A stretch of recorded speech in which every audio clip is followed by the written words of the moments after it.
This section is okay to export up but quit out. Like so the link to the video will be the description below. Go and check them out. So let's into this section in 3, 2, 1.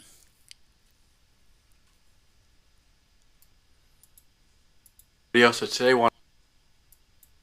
welcome everybody, welcome back to another video. So today I want to make one on something that's been pretty important in my life and development as a person, which is asking for help. So Yeah. I think a lot of people, especially if you had childhood similar to mine, or maybe worse, maybe better, whatever the case is, where you're in situations where you feel like you have to do a lot of things yourself. For me personally, it was always hard to ask for help, even for little things that didn't make sense. I just always felt like I needed to do everything myself, needed to figure everything out myself. And that becomes hard when you get older and you build relationships with people, with a significant other, with things like that. Having that aspect, yes, it may help you survive at certain points in your life, but continuing that, it can make things difficult down the road, and it did for me. So, Yeah. big thing for me. Last few months, I've really decided to 180 my life and to make some big changes, to really Yeah. focus in on values and things that really mattered to me instead of just following a path that I felt like I just had to take because that was what other people wanted. That's what I had to do to prove my worth and to prove I was somebody.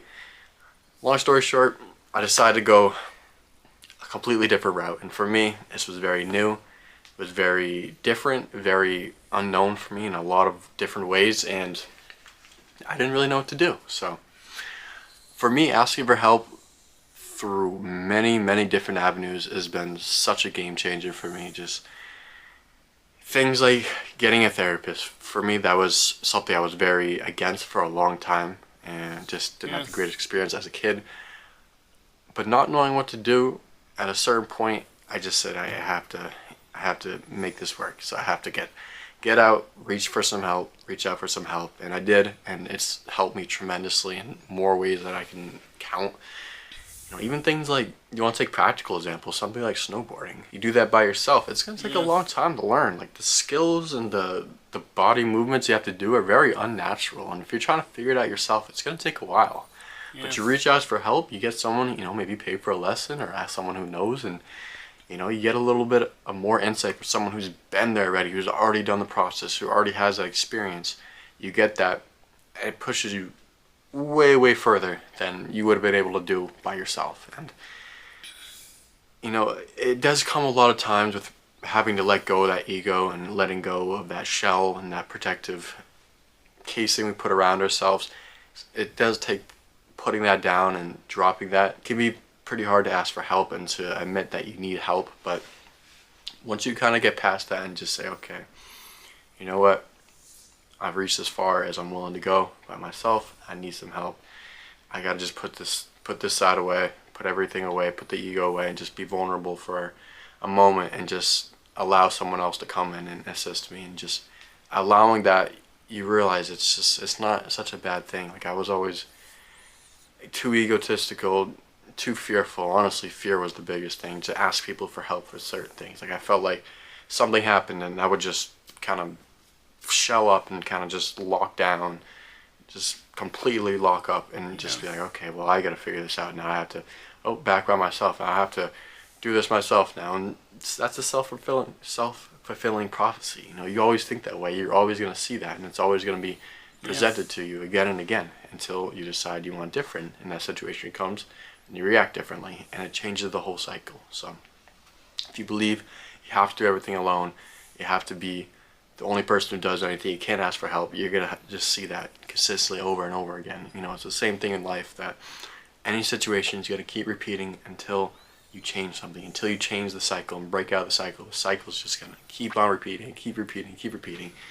And it's not a fun one, not a fun cycle to repeat. It just keeps you stuck in places where you don't need to be. You just ask for a helping hand, and it can be very difficult, and it sounds so much easier than actually doing it. Easier said than done for a lot of people who Really, yeah. have certain things that make it hard for them to do that. But I'm telling you from experience, just being that vulnerable person, being okay, just allowing someone else to come in and help you in whatever way you need, whether it's a therapist or whether it's a different part of your life, and just saying, okay, I do need help.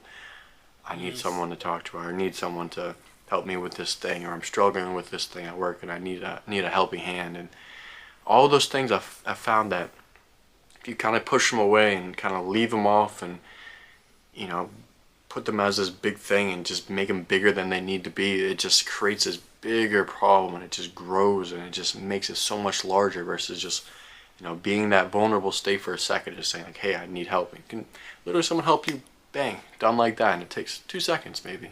Well, that thing might have taken you forever to figure out by yourself.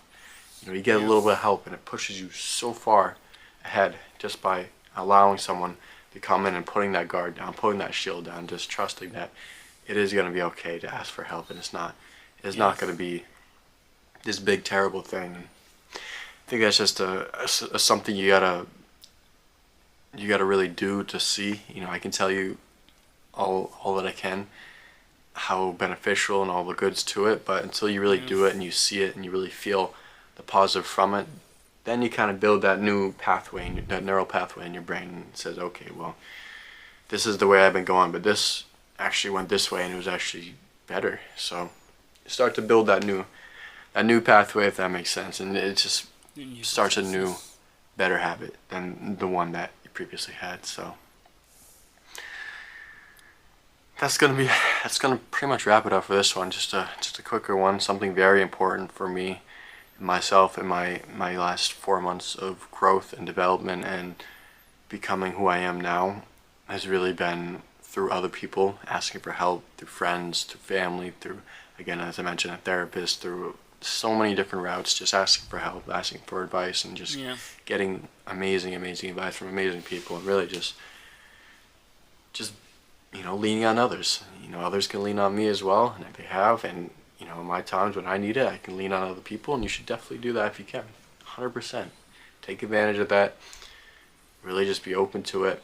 Be willing to listen, to learn. Just take advantage of other people who have that experience of what you're going through already, and just be okay asking for help, because it will push you so much further along this life, and you know, puts you eons ahead of where you could do it alone. That's gonna wrap it up for this one. Appreciate you guys all coming. Remember to live for the now. See you guys next one.